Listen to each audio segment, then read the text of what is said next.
नमस्कार, आदाब, सलाम, सत श्री अकाल दोस्तों। इस वक्त हम आपको नरपतगंज विधानसभा से तस्वीरें दिखा रहे हैं। मेरे साथ जो स्क्रीन में देख रहे हैं, एक युवा आकाश यादव नाम हुआ इनका, जो इंडियन एयरफोर्स से जस्ट रिटायर हुए हैं। अभी इसी 2025 के मार्च महीने से रिटायर्ड हुए हैं और 20 साल इन्होंने इंडियन एयरफोर्स देश की सेवा की है। अब राजनीति में आने का इन्होंने फैसला लिया है। जानेंगे इनसे क्या है इनको राजनीति में आने की वजह क्या थी। नरपतगंज विधानसभा के ये जनसुराज के संभावित प्रत्याशी हैं और बहुत सारे मुद्दों पे हम बात करेंगे। सबसे पहले देश के ये इंडियन एयरफोर्स के आर्मी हैं। सबसे पहले आपको मेरे चैनल में स्वागत है सर। धन्यवाद, प्रणाम। जी बताइए सर, क्या रहा आपको जो आपने 20 साल देश की सेवा की और इंडियन एयरफोर्स जैसे डिपार्टमेंट में आपने सेवा की और फिर आज राजनीति में आपके आने की क्या मुख्य वजह है? जी देखिए, मेरा मानना है कि आदमी की औसतन आयु आज के समय में 60 वर्ष एवरेज है। 20 वर्ष मैंने पढ़ाई लिखाई वगैरह लगभग हर किसी का जाता है एवरेज। 20 वर्ष बाकी मैंने देश की सेवा की, जितना भी मेरे से हो सका, जो भी मेरी क्षमता थी। फिर मुझे लगा कि नहीं, समाज में भी बदलाव चाहिए, है ना। तो मैंने बीआरएस से सर्विस से बीआरएस लिया। सर्विस से मतलब वो स्वैच्छिक सेवानिवृत्ति बोलते हैं हिंदी में, एग्जैक्ट शब्द है उसका। वो लिया। इसके बाद मैंने जनसुराज पार्टी को ज्वाइन किया समाज की सेवा करने के लिए। जी, और जनसुराज पार्टी से जुड़ने का फैसला आपने क्यों लिया? यही पार्टी क्यों चुना? पार्टियां तो जी बहुत सारी है। मुद्दा आज के आजादी के 78 साल बाद भी लगभग वही पुराना मुद्दा, घिसे पिटे मुद्दे होते हैं लोगों के पास। विकास अगर नया विजन नहीं, हाँ, कुछ नहीं है। आप लोग आज की समय में बोलते हैं कि आप पड़ोसी मुल्कों को देखिए, बांग्लादेश को देखिए, पाकिस्तान को देखिए, लेकिन मेरा मानना हमेशा की तुलना जो है अपने बड़ों से कीजिए।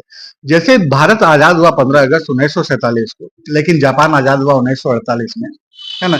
और जापान में 1945 में दो परमाणु बम भी फटे थे, नागासाकी और हिरोशिमा में। जापान आजाद हुआ 1948 में। और जापान की स्थिति आज देखिए और भारत की स्थिति देखिए, है ना। तो मुझे लगता है कि इस देश को बदलाव की जरूरत है और प्रशांत किशोर जी एकमात्र ऐसे नेता हैं जिनका विजन है, जिनका टारगेट है, जिनको पता है एग्जैक्टली कि क्या करना है, कैसे लोगों का विकास होगा। इसीलिए मैंने जनसुराज पार्टी ही ज्वाइन की। चलिए, बहुत अच्छा लगा। प्रशांत किशोर के नेतृत्व वाली जो जनसुराज पार्टी है, इससे आपकी क्या उम्मीदें हैं? क्या बिहार के जो इनकी अगर सत्ता बनती है तो क्या बिहार में बदलाव वाकई हो सकता है? 100%, 100%। सबसे पहला मेरा मानना है कि शिक्षा बढ़ेगा। आज 40 साल में, ज्यादा दूर नहीं, 35-40 सालों में देख लीजिए, जदयू और इनका सरकार राजद का, लेकिन शिक्षा के मुद्दे पे किसी ने बात नहीं की। लेकिन जब से प्रशांत किशोर आए, लोग शिक्षा के मुद्दे पे ही बात करने लगे। शिक्षा और स्वास्थ्य उनका मूल। हम सभी ने कोरोना का समय देखा है, लगभग सभी ने देखा होगा।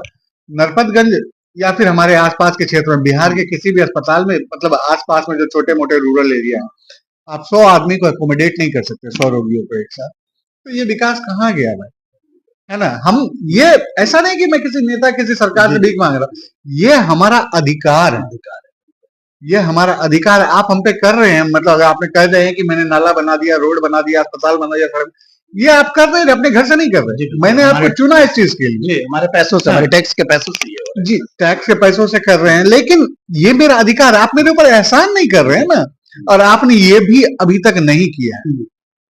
अन्य दलों की तुलना में जनसुराज पार्टी की सबसे बड़ी खासियत क्या लगती है आपको? उनकी कौन सी बात आपको ज्यादा टच करती है? शिक्षा, पलायन। हाँ, क्या लगता है जब प्रशांत किशोर जी जब बोलते हैं कि अब बिहार का बेटा पंजाब नहीं जाएगा, गुजरात नहीं जाएगा, तो कहीं ना कहीं लोगों के दिलों में कुछ आस उम्मीदें जगती है? जी देखिए, हर काम में समय लगता है। मैं मानता हूं कि मैं मोटा हूं, मैं एक दिन में मोटा नहीं हुआ, दुबला भी एक दिन में नहीं होगा। आप प्रशांत किशोर को चुनिए, समय दीजिए, और कुछ दिनों में, मतलब एक दिन की बात नहीं है, रातों रात तो होगा नहीं, Rome was not built in a day. तो कुछ दिनों में, मतलब साल भर, 1.5 साल में आप देखेंगे ये सारा रुकेगा, है ना। प्रशांत किशोर जी के जो विजन है, अगर जनसुराज की सरकार आती है तो ये पलायन 100% रुक जाएगा। कोई भी व्यक्ति को अगर घर में 15 से 20 हजार रुपए की नौकरी मिले तो वो 30 हजार रुपए कमाने क्यों जाएगा? मैं और एक और बात कहना चाहूंगा। आपने 20 साल देश में सेवा की और फिर आप पॉलिटिक्स ज्वाइन किए और पॉलिटिक्स में आकर के चाहते हैं कि हम समाज का भी सेवा करें। क्या आप कनेक्ट कर पा रहे हैं युवाओं से? जी देखिए, 20 साल यूनिफॉर्म पहना है तो लगता है ना कि हर व्यक्ति अपना परिवार है ना। कभी फौज की सबसे अच्छी बात है ना कि आपने कभी किसी का जाति, धर्म, मजहब कुछ नहीं पूछा, या तो सीनियर है या जूनियर या दोस्त। सर्वोपरि है बस। हाँ, बस देश सर्वोपरि है। तो मेरे साथ ये सबसे अच्छी बात है कि मैं लोगों के साथ कनेक्ट कर पा रहा हूँ। अब मैं किसी भी व्यक्ति से अभी तक मैंने उसका जाति या धर्म नहीं पूछा, है ना। आप जैसे व्यक्ति हैं, जो भी मेरे लिए इंसान है, मेरे लिए मेरे परिवार के सदस्य। ये देश चीज लोगों मेरा को है। कनेक्ट करती है। हाँ, पक्का करती है, लोगों को आकर्षित करती है भाई। आखिर कोई व्यक्ति आज की डेट में अगर बिहार में देखा जाए तो सरकारी जहाँ नौकरी हर हमेशा कोई जात करता पात की बात हुई है, ऊंच नीच की बात हुई है, और वहां पे आप इस तरीके से जो बात रखते हैं, तो कहीं ना कहीं लोगों को कुछ तो लगता है। है। बहुत लोग बहुत ज्यादा आकर्षित होते हैं, लोग समझते हैं। और मुझे लगता है, देखिए मेरा अपना बौद्धिक स्तर है, जो हर के मैं दूसरों की बात तो नहीं कर सकता, लेकिन मैं प्रसाद किशोर जी से बहुत प्रभावित हूँ, है ना, जो उनका विजन है। चलिए हम नरपतगंज विधानसभा को लेकर के बात करते हैं। नरपतगंज विधानसभा की सबसे बड़ी समस्या आपको क्या लग रही है अभी तक? नरपतगंज विधानसभा में अगर कोई भी व्यक्ति, अगर कोई भी जनप्रतिनिधि मुझे बताते कि 80 साल में क्या विकास हुआ, तो मैं उस पर बोलूं नरपतगंज में कुछ है ही नहीं, कुछ शहर कहने लायक नहीं है, है ना। उसको नगर परिषद, नगर पालिका बना दिया गया है, सड़कें हैं नहीं। 3.5 लाख से ज्यादा वोटर है नरपतगंज पूरे विधानसभा में, एक डिग्री कॉलेज तक नहीं है, एक सरकारी अस्पताल नहीं। कोई भी इमरजेंसी हो जाती है लोगों को रात बिरात, कहीं भी किसी भी समय में, तो लोगों को रेफर किया जाता है अररिया, सिलीगुड़ी, नेपाल, कहीं पूर्णिया, कहीं भी किसी भी जगह, लेकिन यहाँ पे डॉक्टर नहीं यानी होते। शिक्षा स्वास्थ्य को लेकर के किस तरीके से देख रहे हैं? नरपतगंज बिल्कुल खाली है। जी, देखिए मेरा मानना है कि कोई भी व्यक्ति अगर पढ़ लिख के डॉक्टर बना है ना, उसने जीवन के 6 साल बिताए भाई गरीबी में, जैसे भी बिताए, पढ़ने लिखने में तो बिताए। कल को उसका शादी ब्याह होता है, उसके बच्चे होते हैं, तो वो नरपतगंज जैसे जगह में क्यों रुकना चाहेगा? क्योंकि यहाँ पे कुछ व्यवस्था है नहीं। कल को उसके बच्चों को भी तो पढ़ाई करनी है। एक पल के लिए डॉक्टर में देश सेवा की भावना आ जाए, वो वहां रुक जाए, लेकिन उसके बच्चों की पढ़ाई का क्या होगा? उनके बच्चों का भी फ्यूचर करियर रहना, तो वो बाहर रहना पसंद करते हैं, बड़े शहरों में। यानी शिक्षा और स्वास्थ्य की स्थिति कुछ खास नहीं है यहाँ। खास नहीं है, बद से बदतर चलिए मैं स्थिति है। उम्मीद करता हूँ, अगर मान लीजिए जन स्वराज से आप जनादेश देती है जनता, अगर आपको चुन के लाती है, तो आपकी पहली प्राथमिकता क्या होगी नरपतगंज के? सबसे पहले डिग्री कॉलेज बनवाना, सड़क नालों को दुरुस्त करवाना, ये सब तो छोटी मोटी चीजें जो साइड में है ना। बेसिक चीजें लोगों को मिलनी चाहिए। कम से कम 500 बेड का अस्पताल, जिसमें 24 आवर सुविधा उपलब्ध है ना। लोगों को पढ़ाई, लोग बच्चों को स्कूल भेजते हैं, लेकिन लोगों को बच्चों की पढ़ाई से कम इंटरेस्ट रहता है बनिस्पत की खिचड़ी खाने वगैरह से, है ना। जो भी अभी निम्न वर्ग में, मतलब जिनकी वित्तीय स्थिति उतनी मजबूत नहीं है, उनको मानसिक रूप से छोटी छोटी सभाएं करेंगे, उनके नेताओं को बताएंगे। योजनाएं खासकर युवाओं के लिए जो आज सबसे ज्यादा बेरोजगार पड़े हैं, क्या कोई विकल्प आपके पास? देखिए पूरे राज्य की बात तो मैं अभी नहीं बता सकता उतनी दूर, लेकिन अगर आप देखें तो 1990 के आसपास अररिया जिला बना था, और अगर 35 साल में कम से कम आबादी 2 से 3 गुनी तो हो गई है। तो सबसे पहला काम है कि अररिया के बाद फारबिसगंज को जिला बनाइए, जिला मुख्यालय यहाँ बनेगा, आसपास में एक एयरपोर्ट, 2-4 फैक्ट्रियां। उससे क्या होता है, एक फैक्ट्री खुलने से फैक्ट्री में रोजगार नहीं मिलता, वहां आने जाने वाले लोगों को मिलता है, वहां खाने पीने वाले लोगों को मिलता है, कॉस्मेटिक को मिलता है। ऊपर से आपका पैसा, राज्य का पैसा राज्य में ही रहेगा, कहीं जाने की जरूरत नहीं है। एक दूसरे से हाथ मिलाएंगे, एक दूसरे को समझेंगे, तभी तो आगे बढ़ेंगे। एक अकेले से नहीं हो सकता ये। अगर पार्टी आपको आधिकारिक प्रत्याशी घोषित करती है, तो आपकी आपकी चुनाव की जो रणनीति होगी वो कैसे क्या होगी?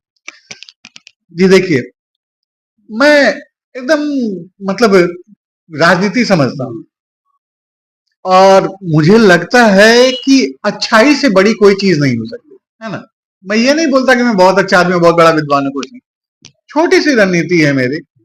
आप जो है सभी लोगों को बुलाइए, मतलब जो भी जनप्रतिनिधि है आपके क्षेत्र में, उनसे 10 मिनट बात कीजिए, अच्छे से उनको समझाइए कि भाई देखिए, पैसा साथ नहीं जाता किसी भी व्यक्ति के। कोई भी जनप्रतिनिधि आज के समय में है, आप देखिए उनकी संपत्ति पिछले चुनाव की अपेक्षा भी 2 गुनी 3 गुनी हो गई होगी, है ना, बढ़ गई। हाँ, उसके बाद क्या हुआ कि अगर पैसा कई पुष्ट चलता ना, तो आज सम्राट अकबर के वंशजों का ही राज रहता भारत में, है ना।